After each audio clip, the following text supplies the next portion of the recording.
Coming up, it's outdoor eating at its finest. Dig up the secrets to creating a New England clam bake and discover what ingredient is critical in its cooking when we continue.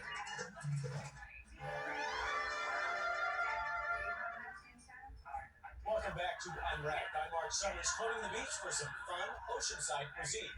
Now, along the northeastern shore, there's a tradition called a clam bake that dates way back before the arrival of European settlers. How does one bake a clam? Well, here's your invitation. So tie in a bib, stand back, because we're going to light a fire under a real New England clam bake.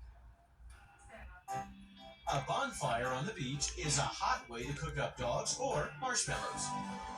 But in New England, eating on the beach can be a whole different animal, called a clam bake. A food extravaganza chock full of lobster, sausage, potatoes, and of course, clams. I think most people that come to the New England area have at least heard of a clam bake, but have probably never been to one. It's a beachy tradition that Native Americans in the area taught to colonists in the 17th century. And for a long time, this cookout was concocted in a hole in the sand. Everybody years ago would always, in the summer, meet at the beaches. We would go with somewhat of a picnic just because the sand displaces so much of the heat. And they could go right out, pick their clams there off the beach.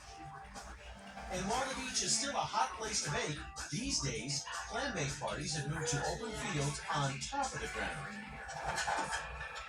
And McGrath Clam Bakes in Newport, Rhode Island, has been organizing bakes on sand and land since 1969. Lobsters are all set, right? Today, they're preparing a clam bake for 400 hungry folks in celebration of the company's 35th anniversary. And to build a bake that size takes plenty of planning, which starts early in the morning as 3 different crews get to work. First, the kitchen staff begins gathering ingredients. Meanwhile, another team is hitting the beach, combing the waterline for the clam bake's critical component, a special kind of seaweed known as rockweed. Rockweed is the essential ingredient. It provides the flavoring, provides the cushioning for the food, the moisture.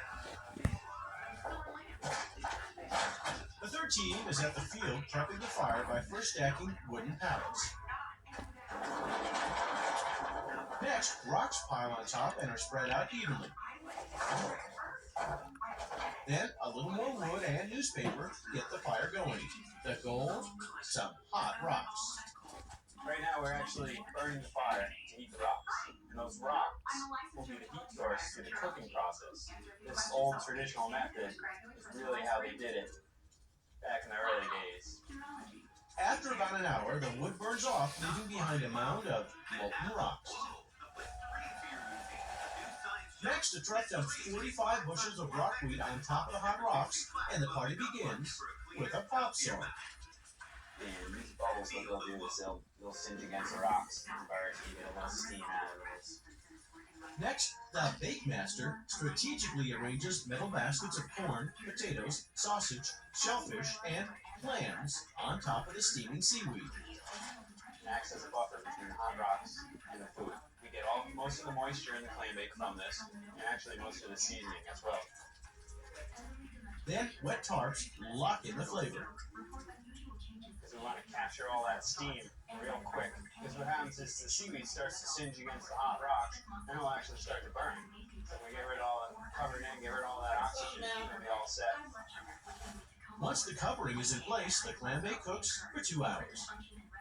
We don't touch it, we don't peek at it, we don't want to let any steam out, anything like that. So here we go. After a long wait, guests are pumped up for the steamy unveiling, with all eyes on the prize. Although the name is clam bake, certainly most Of course, going. items, the lobster. As soon as we pull the canvas back, we show everybody the bake, their eyes go right to those nice, shiny red lobsters. In all, they're serving up over 1,000 pounds of food, and when it comes to eating, beach sense takes over, and fingers become the most popular utensil. And while clam bake cooking has remained synonymous with the New England summer, it's still a far cry from most folks' perception of a beach party. I'm trying to tell my mom and dad, my friends about it, and they think I'm making most of it up. It's really a fascinating process to watch, and something that if you don't get to see it firsthand, you're really missing out.